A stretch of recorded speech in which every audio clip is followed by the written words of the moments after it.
আমি আপনাদের সকলকে দীর্ঘক্ষণ অপেক্ষা করার জন্য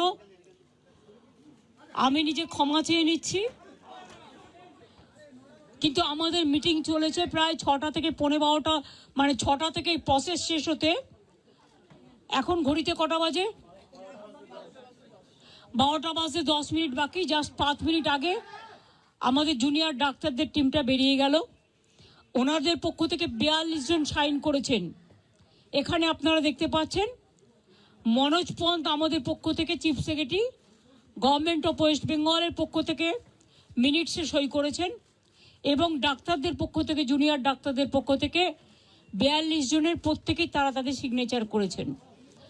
আমি আমাদের যে হোয়াটসঅ্যাপ গ্রুপ আছে নবান্নের, আমার সাথে আমার চিফ সেক্রেটারি মনোজ পন্ত, আমার সাথে আমার হোম সেক্রেটারি নন্দিনী, আমার সাথে ডিজি পুলিশ বেঙ্গল রাজীব কুমার, আমার সাথে চন্দ্রিমা আমার এমওএস হেলথ, এবং অবনীশ যে আমাদের আন্ডার সেক্রেটারি সে ছিল। তাছাড়াও অনেক অফিসাররা এবং অনেক বন্ধুবান্ধবরা, মানে যারা কাজ করেন সারাক্ষণ প্রশাসনের, ওদের দেখভাল করার জন্য ছিলেন। যা সিদ্ধান্ত হয়েছে তা পুরো নবান্ন থেকে পাঠিয়ে দিতে।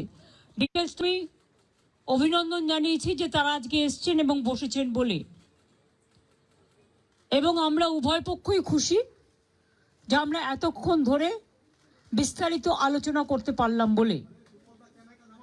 তারাও অনেক ইস্যু রেজ করেছেন, আমরাও আমাদের যা কমেন্টস আমরাও যতটা পেরেছি, ওদের বক্তব্যটা ওরা রাখতে চেয়েছিল আমরা সেটা রাখতে দিয়েছি, এবং আমরা আমাদের বক্তব্য যেটা, বড়দের সবসময় সৌজন্যটা একটু বেশি করতে হয়, তাই আমাদের বক্তব্য আমরা চেষ্টা করেছি ওদের গুরুত্ব দিয়েই করবার। আপনারা জানেন সিবিআই যে কেসটা তদন্ত করছেন, অভয়া পরিবারকে, অভয়ার উদ্দেশ্যে শ্রদ্ধা জ্ঞাপন করে মিটিংটা আমি শুরু করেছি পরিবারকে সমবেদনা জানিয়ে। এবং ওদের যে 5টা ডিমান্ড ছিল, তার মধ্যে ফার্স্ট ডিমান্ড তো ইনভেস্টিগেশন সিবিআই, ওটা তো অলরেডি সিবিআই করছে এবং সুপ্রিম কোর্ট মনিটরিং করছে, ওটা নিয়ে তো আমাদের হাতে নেই। প্লাস ওদের 4টে ডিমান্ড ছিল।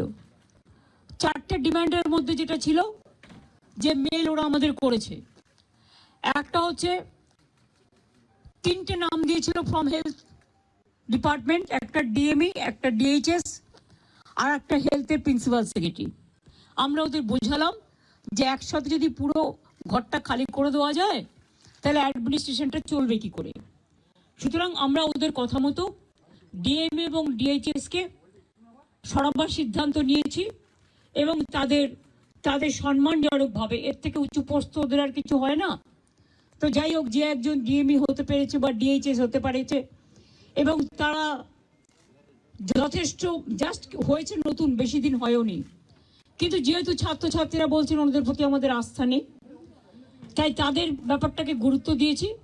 বাট এটাও ঠিক, আমি কিন্তু ডিএমইকে বা ডিএইচএসকে আমরা কাউকে অসম্মান করিনি, কিন্তু ওদের বিরুদ্ধে যেহেতু চিকিৎসকদের ক্ষোভ আছে, এবং তাই ওদের দাবি মেনে নিয়ে আমরা বলেছি এই দুজনকে সরানোর সিদ্ধান্ত আমরা নিয়েছি।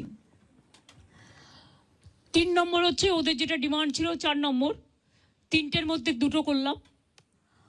আর 4 নম্বর ডিমান্ড যেটা ছিল সিপি বিনীত গোয়েলকে সরিয়ে দেওয়ার জন্য।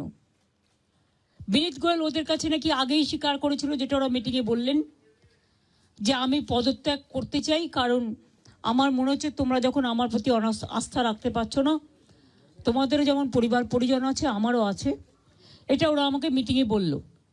এবং বলার পরে আমরা কথা বলেই নিজেদের মধ্যে সিদ্ধান্ত নিয়েছি আগামীকাল 4টের পর আমরা কলকাতা পুলিশ এ বদল আনব, এবং নতুন সিপিকে দায়িত্বভার বিনীত দেবেন যতক্ষণ পর্যন্ত কোর্ট কেসটা কাল কমপ্লিট না হচ্ছে।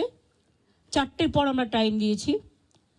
সেক্ষেত্রে নতুন সিপি এবং আরও কিছু পুলিশের রদবদল হবে, সেটা চিফ সেক্রেটারি কালকে নোটিফাইড করে দেবেন আফটার 4 o'clock,